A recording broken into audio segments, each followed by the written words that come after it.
Apocalipse capítulo 20. Vamos orar antes de iniciarmos. Senhor Deus e Pai, muito obrigado pela oportunidade de estudarmos a Tua Palavra. Seja o nosso professor, ensina-nos na Tua Palavra. Pedimos o Teu Espírito conforme a Tua promessa em João 14, 26. Pois Tu disseste que nos daria, que o Pai enviaria o Espírito Santo, o Consolador, aquele Consolador Espírito Santo que seria enviado no nome de Jesus e nos ensinaria todas as coisas e nos faria lembrar de tudo quanto Jesus nos disse. E é isso que nós pedimos e é isso que nós agradecemos, porque Tu ouviste essa oração com base na Tua promessa e já temos a certeza que nos tens respondido. Em nome de Jesus. Amém. Então, Apocalipse capítulo 20,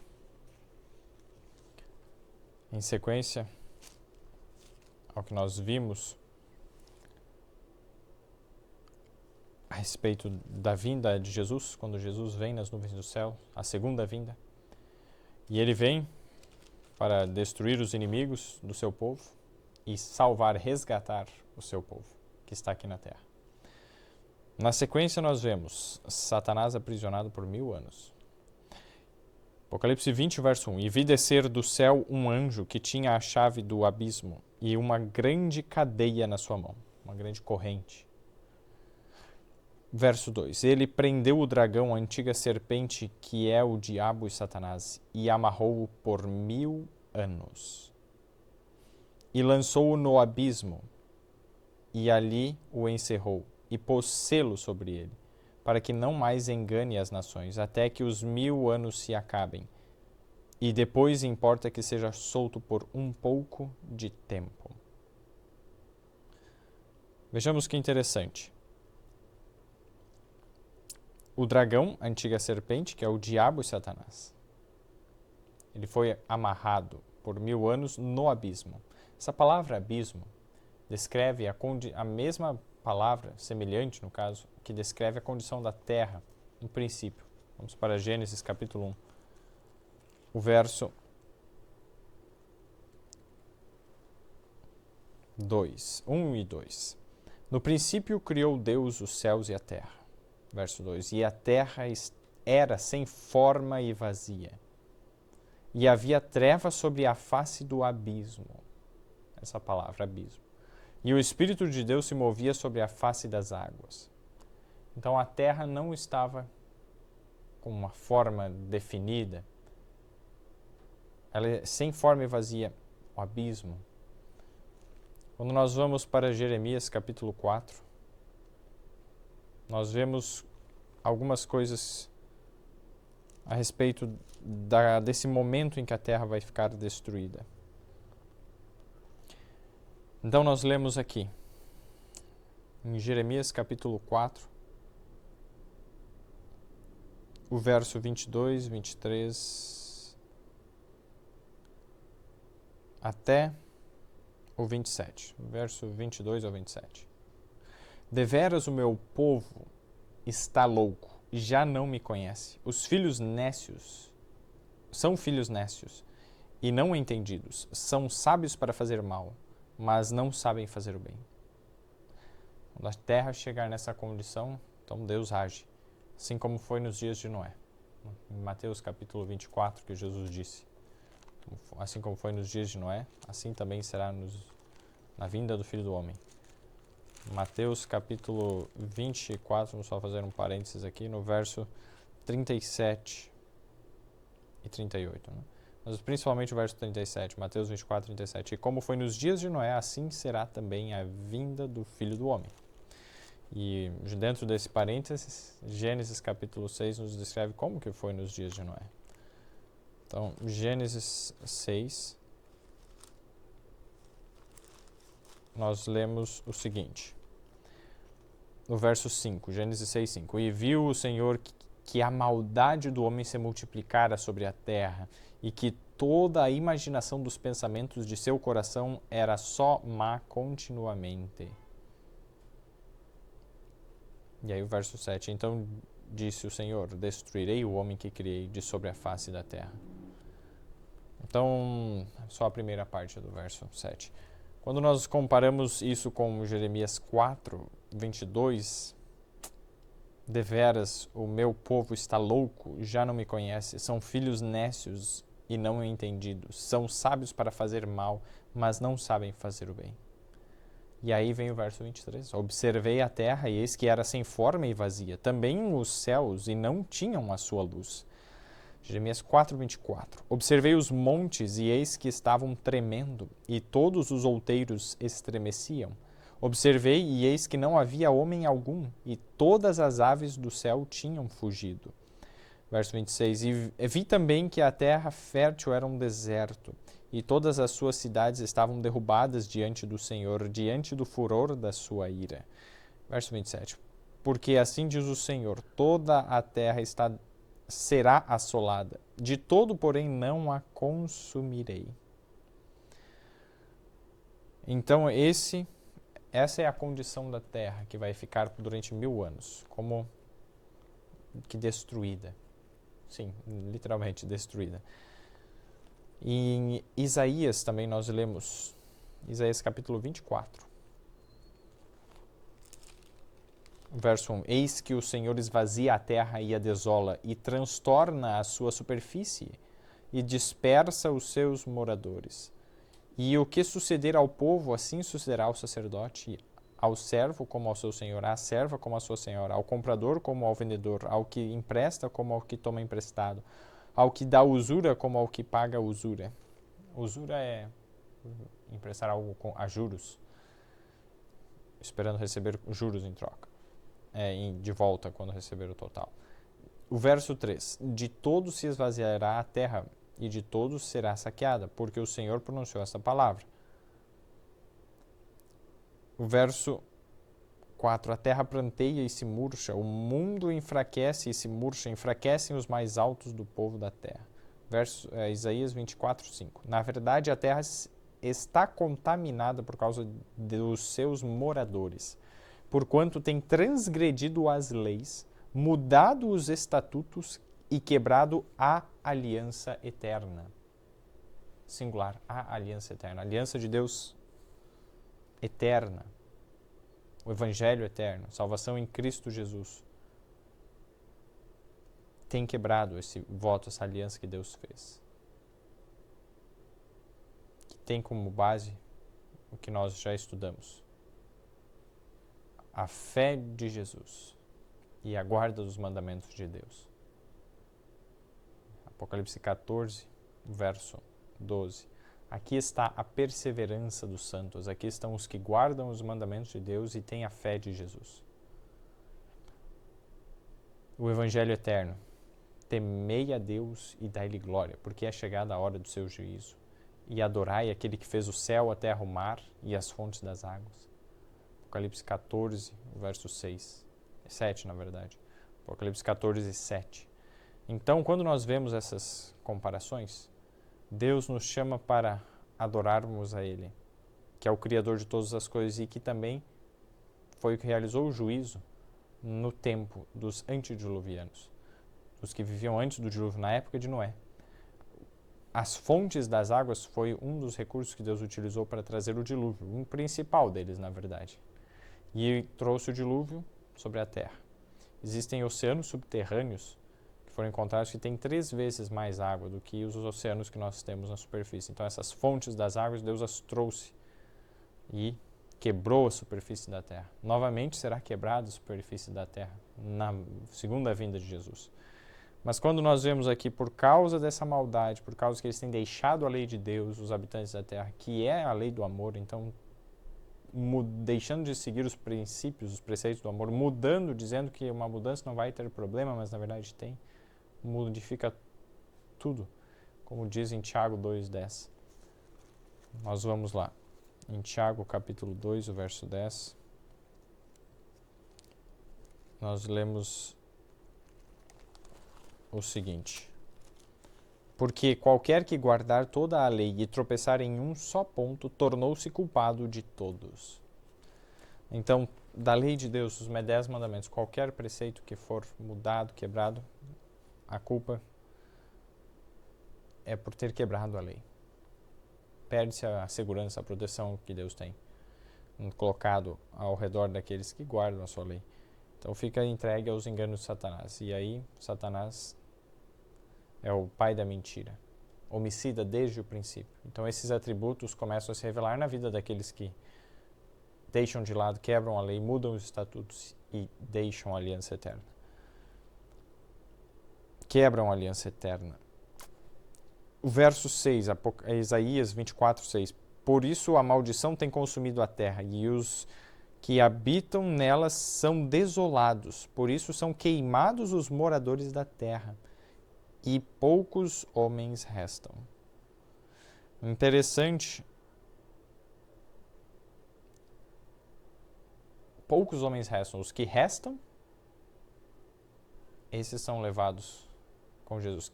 Quem habitará no meio das labaredas eternas? Lá em Isaías, capítulo 33. O verso 14 e 15.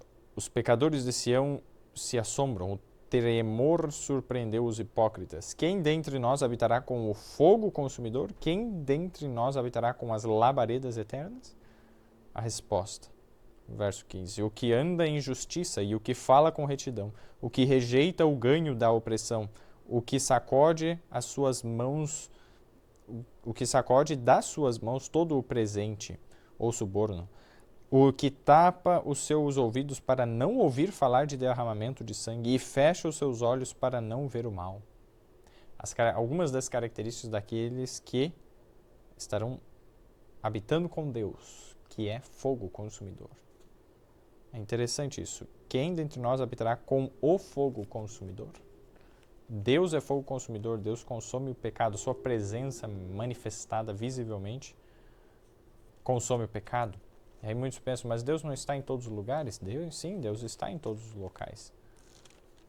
Mas lembremos de algumas das características de Deus, conforme está escrito em 1 Timóteo capítulo 1, o verso 17. Ora, ao Rei dos séculos, imortal, invisível, ao único Deus sábio, seja honra e glória para todos sempre. Amém. Deus é invisível. Quando Ele se manifesta, aí nós vemos Ele. E se Ele manifesta a sua glória, essa consome. E é por isso que em 2 Tessalonicenses, capítulo 2, é dito que quando Jesus vier, o iníquo, no verso, vamos ver, 2 Tessalonicenses 2, 8. Então será revelado o iníquo a quem o Senhor desfará pelo assopro da sua boca e aniquilará pelo esplendor da sua vinda, o esplendor da vinda de Jesus, a sua glória. E quando nós comparamos isso com Hebreus capítulo 13, capítulo 12, perdão. Hebreus capítulo 12, o verso 29. Porque o nosso Deus é um fogo consumidor. Deus é um fogo consumidor. A sua presença manifestada, a sua presença visível, é um esplendor que consome, aniquila o pecado. E é isso que vai acontecer com os seres humanos. E quando nós vemos quem habitará, então, com as labaredas eternas. Os que não estiverem preparados não estarão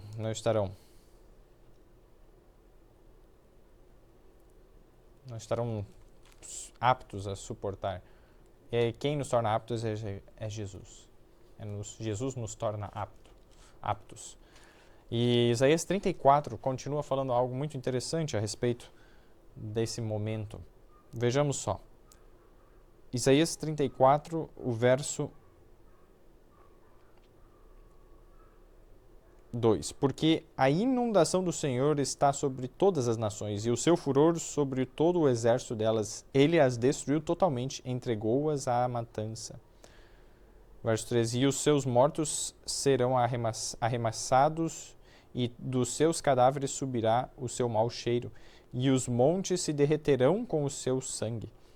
E todo o exército do céu se dissolverá, e os céus se enrolarão como um livro, e todo o seu exército cairá como cai a folha da vide, e como cai o figo da figueira. Verso 5, porque a minha espada se embriagou nos céus, e eis que sobre Edom descerá, e sobre o povo do meu anátema, para exercer juízo.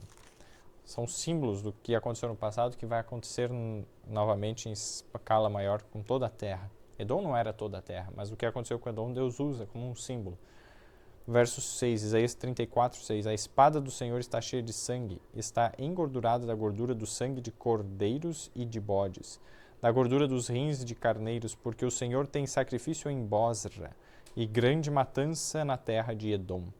Verso 7, e os bois selvagens cairão com eles, e os bezerros com os touros, e a sua terra embriagar-se-á de sangue até se fartar, e o seu pó se engrossará com a gordura.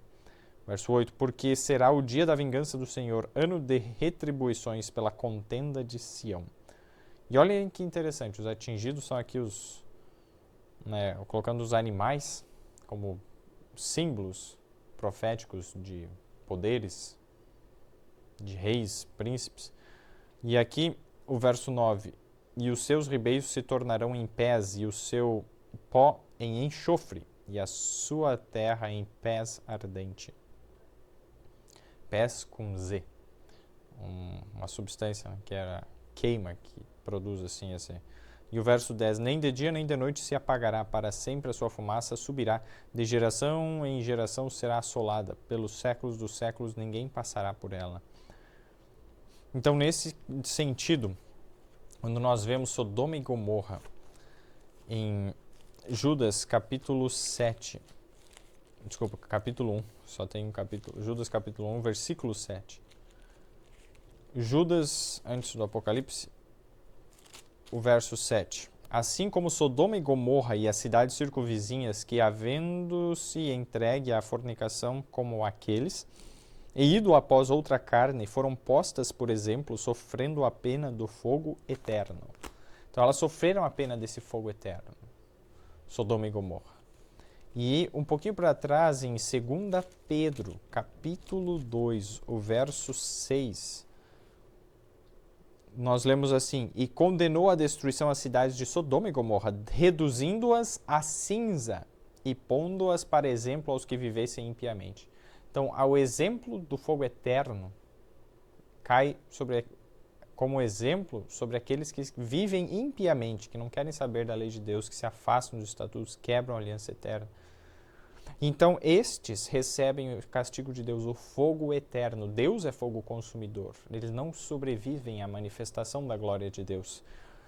E são reduzidos a cinzas, a fumaça permanece para sempre. O fogo, Deus é fogo consumidor, ele é eterno, mas eles não são eternos, eles são transformados em cinza, em cinzas. Então, quando nós vemos isso, reduzindo-as a cinza, não vai ficar queimando para sempre. É interessante, muito interessante isso. Se você pega uma fonte de calor,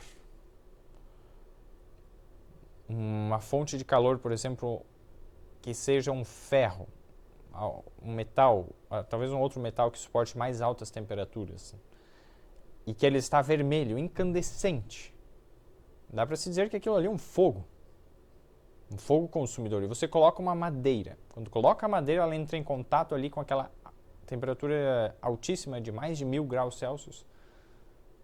Não sei se tem algum metal, não me lembro agora do metal, mas que seja uma temperatura muito alta, 700 graus Celsius, 400 graus Celsius. A madeira encostando ali, ela queima, pega fogo. Mas ela não fica pegando fogo para sempre.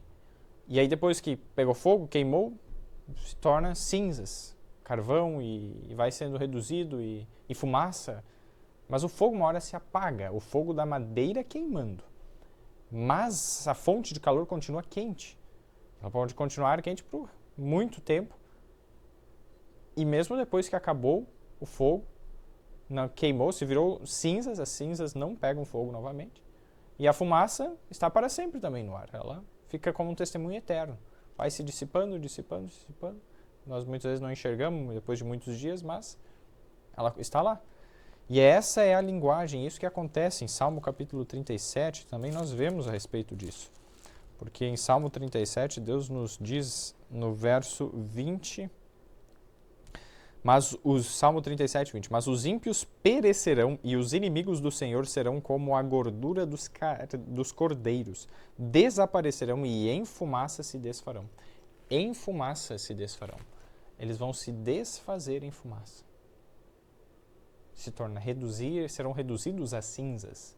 É exatamente isso, a consequência do fogo eterno para aqueles que não se prepararam, não aceitaram a transformação e não seguiram o que está escrito ali em Isaías 33, nos versos 14 e 15. Mas continuando então, em Isaías 34, o verso 11. Mas o pelicano e a coruja a possuirão, e o bulbo e o corvo habitarão nela, e ele estenderá sobre ela o cordel de confusão e nível de vaidade. Verso 12, Isaías 34, 12. Eles chamarão ao reino os seus nobres, mas nenhum haverá. Então chamarão aos reinos os seus nobres. Cadê os nobres? Onde estão? Nenhum haverá. E todos os seus príncipes não serão coisa alguma. Falou antes de bodes, bezerros, os bois selvagens, os animais que citou aqui, bodes também, cordeiros, e não havia mais nenhum. Ele fala aqui chamando os príncipes. Então aqui está novamente o símbolo desses animais como príncipes nobres dos reinos dessa terra. Nenhum haverá, e todos os seus príncipes não serão coisa alguma. Verso 3. E nos seus palácios crescerão espinhos e urtigas e cardos nas suas fortalezas. E será uma habitação de chacais e sítio de avestruzes. É interessante que aqui está citando, não vamos terminar todo o capítulo agora, mas está falando aves imundas. Se você comparar em Levítico 11 a descrição das aves, dos pássaros que são imundos, exatamente esses, coruja, esses animais, avestruzes, chacais. E quando o pelicano, essas aves imundas, diz que elas estarão vivas. Então, é destruída a terra, tem aqui o lago de fogo, mas continuam aves vivas. Que aves são essas? Essa não, o pó de enxofre aqui, pés ardente, esse é chama. Quando eu lia isso, eu entendia que era se referindo à destruição final, depois da terceira vinda de Jesus com a Terra Santa, aí vai haver o juízo final, o dia final do juízo, e vai haver a destruição, o lago de fogo. Mas isso está falando antes, porque essas aves que permanecem vivas, isso é durante o milênio. Por quê? O que são aves em profecia? O símbolo é bem claro. Apocalipse capítulo 18. Quando nós vamos lá em Apocalipse capítulo 18, nós vemos que, no verso 2, e clamou fortemente com grande voz, dizendo, caiu, caiu a grande Babilônia, e se tornou morada de demônios, e covil de todo o espírito imundo, e esconderijo de toda a ave imunda e odiável. 3 símbolos, colocados de uma forma muito semelhante ao que nós lemos aqui em Apocalipse 20. Verso 2, e prendeu o dragão, a antiga serpente, que é o diabo e Satanás, e amarrou-o por 1000 anos. Então, nós sabemos quem é o diabo e Satanás. É um símbolo mais claro, é um anjo caído, Satanás, o diabo. Mas a antiga serpente é um outro símbolo. Então, ele nos diz que a antiga serpente que enganou Eva lá no Jardim do Éden, na verdade era Satanás utilizando aquele meio. E o dragão, um símbolo que aparece nas profecias do Apocalipse, é Satanás também. Então, quando nós vemos nessa sequência, coloca um do lado do outro, está dizendo, estes são o mesmo personagem, a mesma pessoa. Satanás é o dragão. E a mesma coisa acontece no Apocalipse 18, dizendo ali, demônios, espíritos imundos, espírito imundo, ave imunda e odiável. Então, uma sequência um pouco ao inverso. Porque demônios nós sabemos o que são anjos maus, caídos. Espírito imundo, dá para compreender. Jesus, quando expulsava demônios, muitas vezes eram chamados, expulsou um espírito imundo, tirou um espírito imundo. Mas ave imunda e odiável, esse símbolo, muitas vezes nós ficamos pensando, será que é literal? As aves vão ficar aqui na terra, os pássaros? Mas quando nós vemos aqui que está colocado nessa sequência, exatamente de uma forma muito semelhante a quando fala do dragão, está explicando que, em profecia, as aves imundas são os anjos maus. E as aves imundas e odiáveis. Então, essa coruja, pelicano, avestruz, são símbolos dos anjos maus, de Satanás, que vai ficar aqui, vão buscar os nobres. Cadê os nobres dessa terra que Satanás hoje usa, manipula, coordena? Não estarão aqui. Satanás terá que refletir sobre a sua obra de pecado durante 1000 anos. Exatamente isso. Jesus também deixou claro isso na parábola, em Marcos capítulo 4, o verso... Vamos ver a parábola das sementes, do semeador.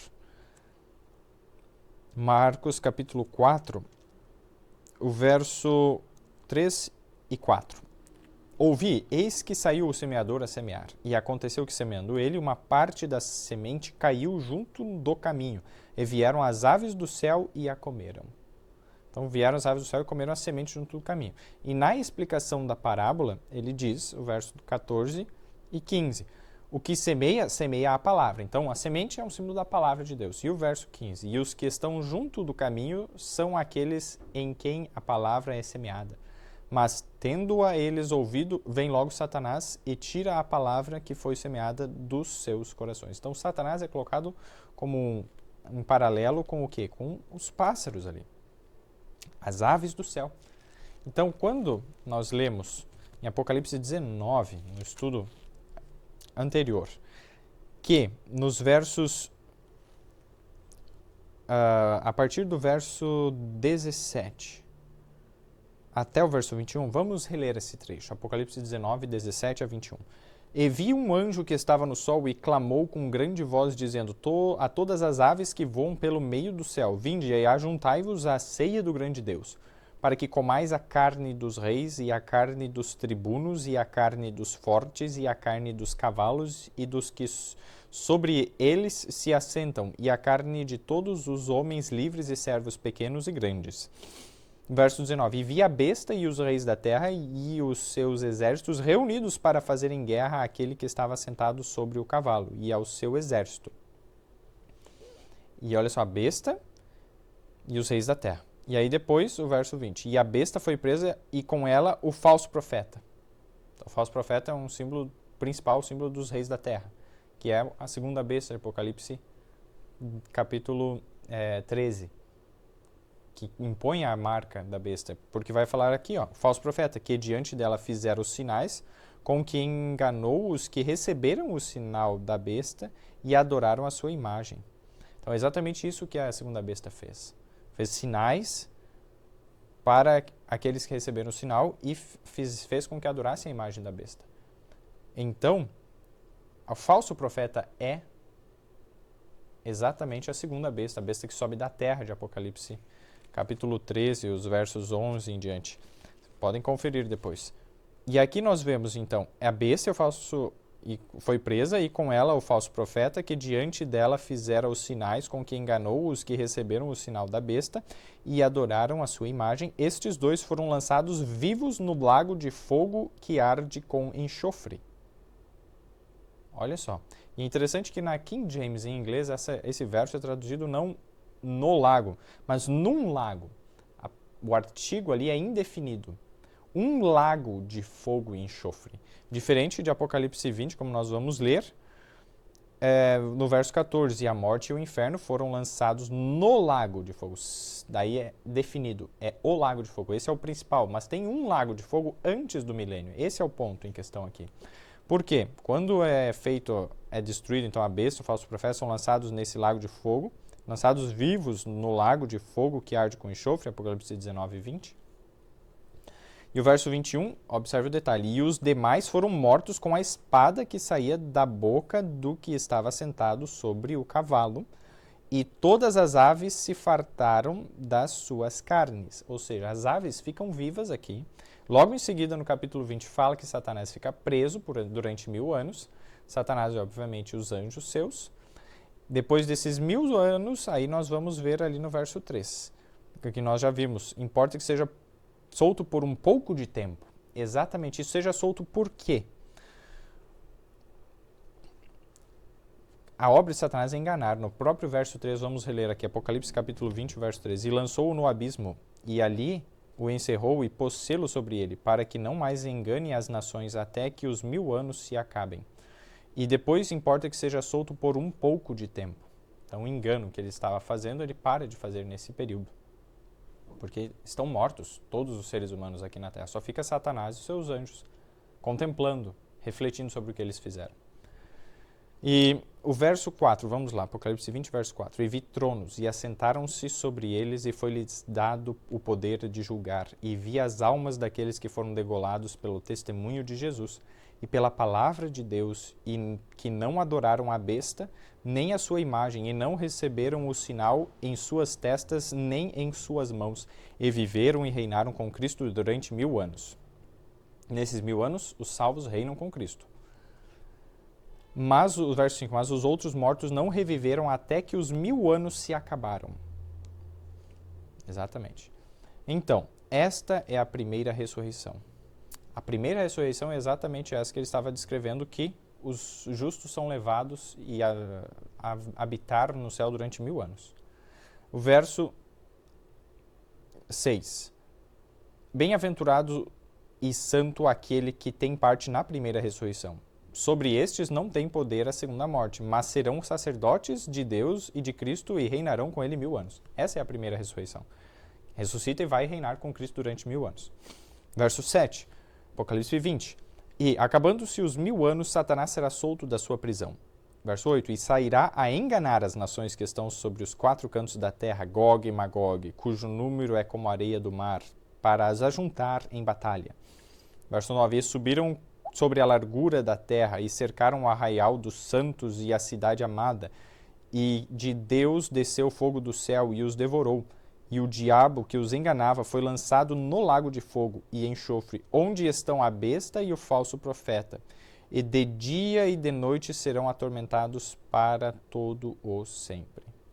Então, essa punição do lago de fogo, Deus já começou a aplicar antes desse momento final, sobre a besta e o falso profeta. Então há um pequeno lago de fogo antes.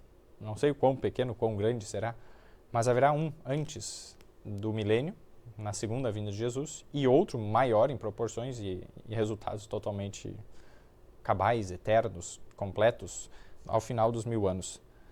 E é exatamente isso que nós lemos. Como que nós também vemos aqui, continuando, no verso 11.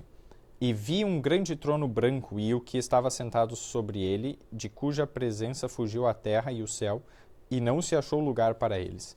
Verso 12. E vi os mortos grandes e pequenos, que estavam diante de Deus, e abriram-se os livros, e abriu-se outro livro, que é o da vida. E os mortos foram julgados pelas coisas que estavam escritas nos livros, segundo as suas obras. E, verso 13, e deu o mar os mortos que nele havia, e a morte e o inferno deram os mortos que neles havia, e foram julgados cada um segundo as suas obras. E a morte e o inferno, verso 14, e a morte e o inferno foram lançados no lago de fogo. Esta é a segunda morte. Verso 15, e aquele que não foi achado escrito no livro da vida foi lançado no lago de fogo. A palavra inferno aqui, a tradução mais correta seria sepultura. Então, onde os mortos estão hoje, no silêncio, como dizem vários locais na Bíblia, em Salmos, Jó, em outros textos, o local do silêncio, habitação dos mortos, essa habitação dos mortos é traduzida de uma forma um pouco infeliz aqui como inferno. Em outros locais da Bíblia também, depende da tradução, se você pegar outras traduções está diferente. Mas a questão é, então, que a morte e a sepultura, né, foram lançadas no lago de fogo. Essa é a destruição. Essa é a segunda morte. Então, morre uma segunda vez para a maioria das pessoas, outros acabam ressuscitando mais vezes. E aquele que não foi achado escrito no livro da vida foi lançado no lago de fogo. E é interessante que por algum tempo eu pensei que, bom, como Sodoma e Gomorra já sofreu a pena do fogo eterno, ela não vai ressuscitar novamente para receber a punição nessa situação, nesse lago de fogo final. Mas isso é uma ideia que eu tinha da minha cabeça. Isso É muito perigoso nós tentarmos achar, parece, é uma possibilidade e usar isso. Por quê? Muitas vezes tem algo revelado que é diferente. Em Mateus capítulo 10, Jesus, quando estava falando a respeito disso, dessa situação, ele falou exatamente assim, vamos ver, na verdade, Mateus capítulo 11, o verso 23. E tu, Cafarnaum, que te ergues até ao céu, serás abatida até ao inferno, porque se em Sodoma tivessem sido feitos os prodígios que em ti se operaram, teria ela permanecido até hoje. E o verso 24. Eu vos digo, porém, que haverá menos rigor para os de Sodoma no dia do juízo do que para ti. Ou seja, Sodoma também será levantada no dia do juízo e receberá um castigo. Eles vão entender o que foi e receberão o seu castigo. E esse será menor do que para Cafarnaum, que recebeu a oportunidade de conhecer a Jesus, a mensagem, e rejeitou. Muitos, né? Os que aceitaram foram salvos. De Sodoma, o que aceitou, Ló e suas 2 filhas. Esses foram salvos. Então, o que nós percebemos no estudo de hoje é que Deus, ele vai agir com justiça. É interessante que esse detalhe, que faz pouco tempo que eu aprendi, aqui estudando Apocalipse, de que haverá um lago de fogo antes dos 1000 anos, haverá um lago de fogo na segunda vinda de Jesus, ajudou a entender alguns textos como 2 Pedro, capítulo 3, o verso 10. Mas o dia do Senhor virá como o ladrão de noite. Então, a vinda de Jesus, a segunda vinda. A segunda vinda dele, no qual os céus passarão com grande estrondo, e os elementos ardendo se desfarão, e a terra e as obras que nela há se queimarão. Então, olha só, como que vai se queimar se isso é só no lago de fogo final? É porque haverá também, ocorrerá isso para a besta e o falso profeta na segunda vinda de Jesus.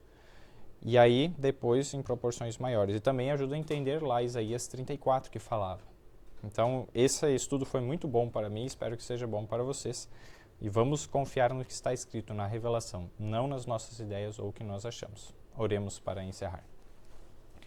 Senhor Deus e Pai, muito obrigado pelo estudo, pela Tua palavra, obrigado por nos dar entendimento para compreender os símbolos proféticos. Ajuda-nos a estar preparados para esses eventos, para podermos habitar com o fogo consumidor, com as labaredas eternas.